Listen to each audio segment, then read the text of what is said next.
All right, ahead of November's midterm elections, new polling shows a major shift in one of the country's most high-profile Senate races.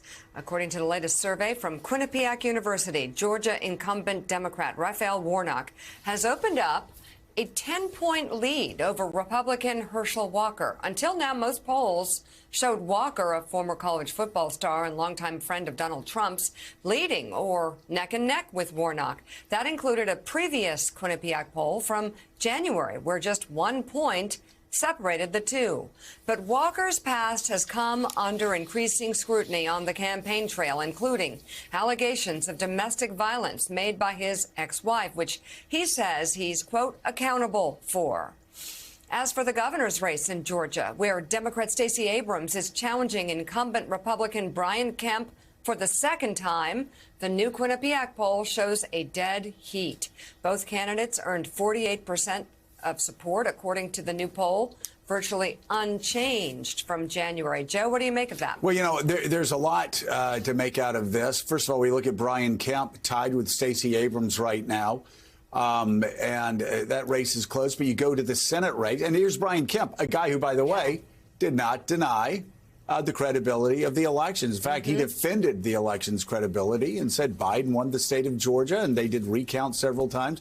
And Kemp, along with the Secretary of State there, Brad Raffensperger, both gained Trump's ire because they were not backward looking. They were looking to the future. So he's in a tight race with Stacey Abrams, still probably a slight favorite given what happened last time, and also just the fact it's a midterm election and Joe Biden's low approval ratings. But let's look at this Senate race where you have Herschel Walker, who, again, handpicked by Donald Trump. It looks like Donald Trump may be doing it again to the Georgia Republican Party. He's already cost them 2 Senate seats. He already cost them the majority in the United States Senate in 2020. If you just look at this early poll, it's fascinating. Again, here you have a candidate who's being very careful about what he says when it comes to the stolen election versus Kemp, who's come out and said it was legitimate.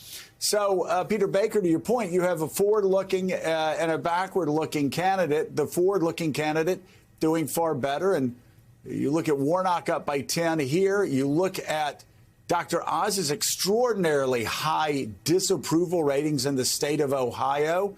You go to another high-profile race in Pennsylvania. You go to another high-profile race in Michigan, the state of Michigan. Gretchen Whitmer, who was supposed to be in so much trouble, doing extremely well against whoever's going to be running against her as Republican.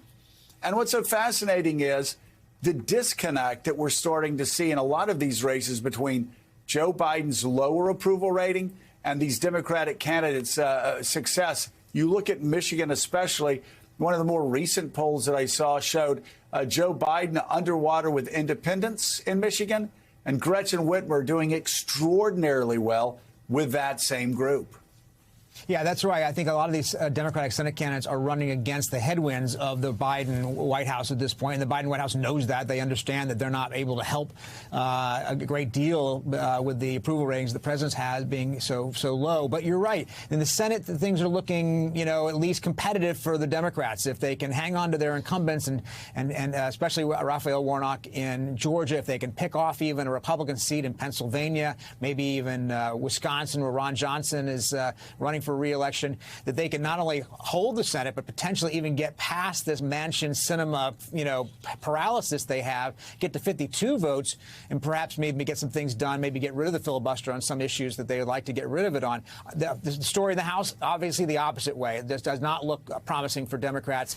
Republicans look to be strong, look like they're probably going to take over in the fall, and that would produce a split Congress in the next 2 years that will make life, of course, complicated for President Biden.